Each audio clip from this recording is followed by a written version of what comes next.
আছো? দাও, ভিডিওটা একদম স্কিপ করবে না, স্কিপ না করে দেখতে থাকো। এটা রামনবমীর দৃশ্য, আমাদের জয়গড়ের রামনবমী দৃশ্য। একদম শান্তিপূর্ণ ভাবে রামনবমী পালন করা হয়েছে। আশা করি অনেক জায়গায় শান্তিপূর্ণ ভাবে, এর থেকেও ভালোভাবে, এর থেকেও অনেক ধামাকাদার হিসাবে কিন্তু পালন করা হয়েছে।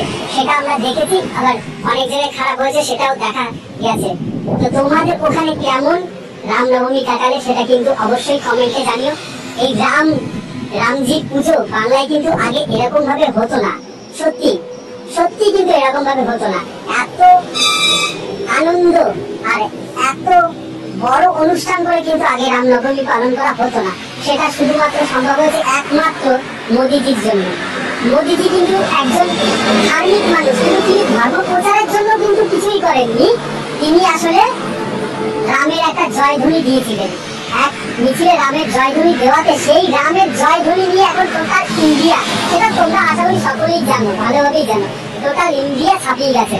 আর সেই রাম পুজো এখন আমাদের বাংলাতেও এইভাবে চলে এসেছে। আশা করি পরবর্তীতে এর থেকে বড় ধামাকা হবে। তোমাদের ওখানে কেমন কেমন হয়েছে একটু অবশ্যই কমেন্টে জানিও। দেখা গেছে বারাসাতে বিশাল বড় করে কিন্তু রামনবমী হয়েছে। আমাদের ছোট গ্রামে ছোটখাটো না, বেশ ভালোই বড় হয়েছে। কারণ দেখেছি, খেয়াল করে যে আমাদের গ্রামে দুর্গাপুজো এরকম ভাবে রামনবমীর মতো বড় করে কিন্তু হয়নি, যেটা আজ এখন সম্ভব হচ্ছে। দেখেছো তো? তোমাদের ওখানে কেমন কেটেছে একটু অবশ্যই কমেন্টে জানি। সবাই দেখো নেচেই যাচ্ছে, কেউ আর খেয়ালই দিচ্ছে না যে আমার কি হচ্ছে না হচ্ছে।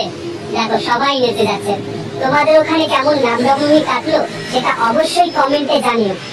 আর আমার জীবনে একটা সব থেকে বড় চাওয়া, ইচ্ছে বলতে পারো, আমার জীবনে সব থেকে বড় ইচ্ছে মোদিজিকে একবার সামনে থেকে দেখা, তার পায়ে স্পর্শ করে আশীর্বাদ নেওয়া।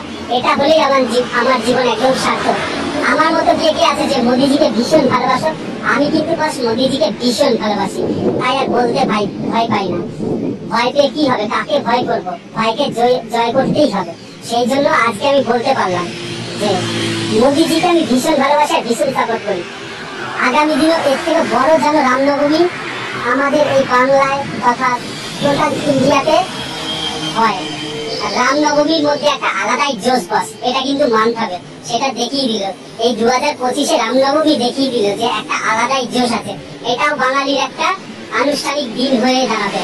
এটাও বাংলায় ওই দুর্গাপুজো, শারদীয়া পুজোর উৎসবের মতো বড় করে দেবে, এরপরে পালন করা হবে যদি একবার বাংলায় বিজেপি আসতে পারে। তা তোমরা সবাই, যাই হোক, পার্টিগত বিষয় কিছু বলবো না। আমার যেটুকু বলার আমার সেটুকুই বললাম, এর থেকে বেশি কিছু বলবো না। তো তোমাদের ওখানে কেমন কাটলো রামনবমী একটু অবশ্যই কমেন্টে জানিও। দেখেছো সবাই নাচ করছে, বেশ সুন্দর নাচ করছে, ডিজে বাজিয়ে জয় শ্রীরাম গান দিয়ে বেশ